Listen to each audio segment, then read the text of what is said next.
Le 14 septembre 2018, j'ai malencontreusement, en rentrant de discothèque, subi un accident de voiture. Le choc a été très violent. Je me suis retrouvée à l'hôpital de Tours en réanimation.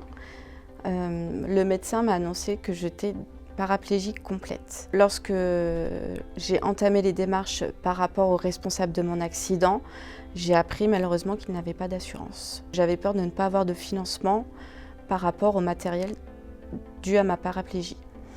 C'est alors que le centre de rééducation m'a proposé de prendre contact avec l'association EVA, qui m'a demandé de contacter Maître Géret, qui m'a expliqué qu'il y avait le fonds de garantie. Grâce à la première provision du fonds de garantie, j'ai pu gagner une autonomie pour avancer. J'ai eu cette réflexion de pouvoir accompagner d'autres personnes en situation de handicap. Donc j'ai expliqué à Maître Géret mon projet de reconversion, soit de monter une association, soit de comprendre le concept de père aidance. Et Maître Géret, à ce moment-là, m'a proposé de rentrer dans le diplôme universitaire de la personne experte en situation de handicap. Par ailleurs, le fonds de garantie m'a proposé un accompagnement plus personnalisé au niveau de mon projet professionnel. J'ai pu rencontrer Madame Alibert ainsi que Madame Faria sur la discussion d'une reconversion professionnelle.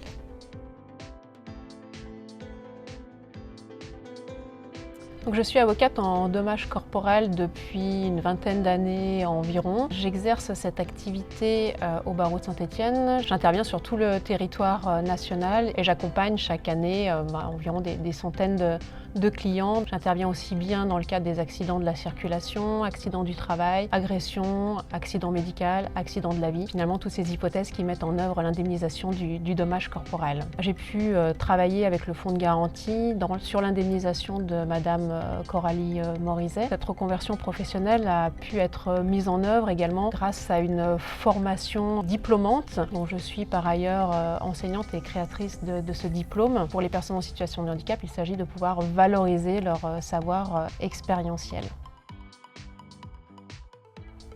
Je suis coach professionnel, j'exerce depuis 20 ans pour accompagner les personnes dans tout ce qui est transition et évolution professionnelle. J'ai accompagné jusqu'ici plusieurs centaines de personnes dans leur évolution et transition. Je travaille avec le fonds de garantie depuis 1 an et demi maintenant et le fonds m'a confié 6 dossiers à ce jour. Ce qui m'anime en travaillant en tant que coach, apporter des solutions qui sont totalement adaptées, individualisées et qui font sens au moment où elles sont présentes dans leur vie.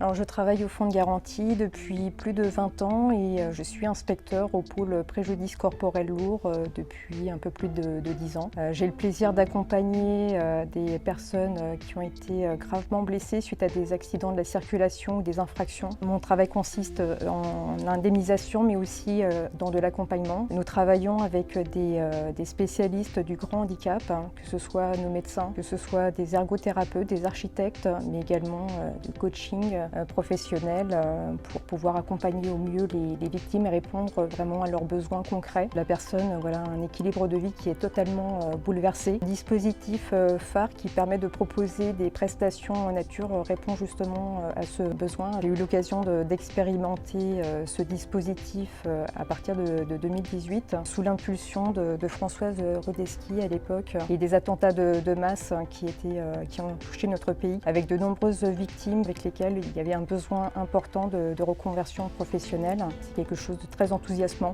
parce que plus d'une fois par le passé, je me suis sentie démunie face à certaines situations de vie où il y avait l'expression d'un besoin et je n'avais pas d'autre solution que celle financière à apporter, alors qu'il y avait une attente qui était autre, qui pouvait justement passer par de la réparation en nature.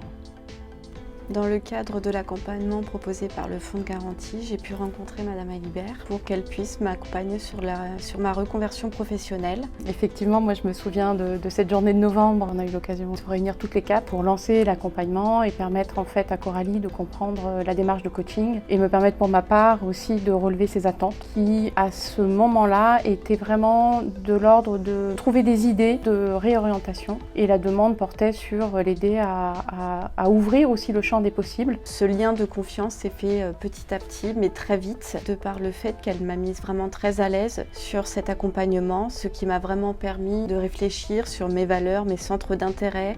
Vos aptitudes aussi diverses, variées, les compétences que vous aviez déjà, Oui. puisqu'il y avait déjà toute une carrière aussi derrière vous. On a vraiment pris un temps de faire un bilan assez approfondi qui nous a permis aussi d'ouvrir vers beaucoup de métiers. Et on a eu des métiers qui ont émergé comme agent immobilier, conseiller en assurance, en banque. Et en fait, le travail qu'on a mené nous a permis à un moment donné de nous recentrer puisque toutes les compétences, les qualités, les aspirations et les valeurs de Coralie tournaient autour des métiers de l'accompagnement aux personnes et du sanitaire et social. Et on a par exemple travaillé sur les métiers d'assistante sociale ou de conseillère en économie sociale et familiale. Et Coralie a fait preuve d'énormément d'engagement sur le parcours puisqu'elle a fait beaucoup de recherches, d'enquêtes documentaires, mais elle a aussi fait des enquêtes métiers, donc elle a rencontré des professionnels dans différents métiers, ce qui lui a permis vraiment de confirmer ce projet qui va aboutir là. Ce qui m'a aussi prouvé que j'étais aussi capable d'être déterminée dans mes choix, de comprendre qu'effectivement je pouvais quand même retrouver un métier qui avait du sens pour moi. J'ai trouvé que vraiment Coralie s'était transformée de ce point de vue-là et tout au long du DU, elle a eu aussi à travailler là-dessus, notamment avec un oral à préparer. J'ai pu l'accompagner aussi sur la préparation de cet oral, puis sur la préparation à l'entretien d'embauche, suite au stage qu'elle avait fait dans le DU, qui a permis de décrocher de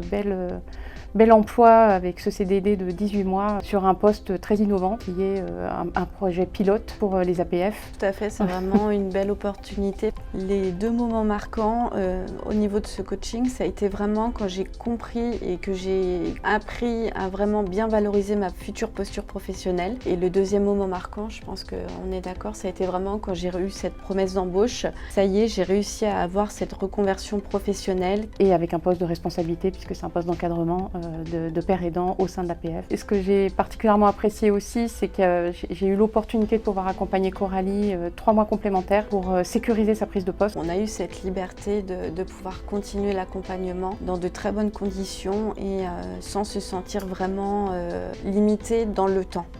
Donc à l'occasion de nos discussions et nos négociations avec Madame Faria, nous avons donc abordé bien évidemment l'aspect professionnel, ses pertes de gains et son incidence professionnelle à la suite de son accident de la circulation. Et donc à cette occasion, vous m'avez exposé un dispositif innovant du fonds de garantie sur un coaching d'accompagnement à la reconversion, à l'accompagnement professionnel. J'ai proposé tout naturellement le coaching professionnel à Madame Morizet, parce qu'au moment de l'expertise qui avait été réalisée en novembre 2019, j'avais pu constater sa volonté d'une reconversion professionnelle. Elle avait déjà passé son permis de conduire sur véhicule adapté. Elle souhaitait aussi s'autonomiser au niveau de son logement. Et il me paraissait important de pouvoir soutenir justement cette dynamique. Et il y avait également la perspective de l'inscription au diplôme universitaire. Donc ça faisait vraiment sens de pouvoir proposer cette démarche d'accompagnement concernant cette démarche, et notamment sur le fait qu'il ne s'agissait pas de s'immiscer dans la vie de la victime. Il y avait la liberté de pouvoir suivre cet accompagnement et de pouvoir en bénéficier ou de le refuser ou de s'arrêter à tout moment, et surtout de garantir la confidentialité des échanges avec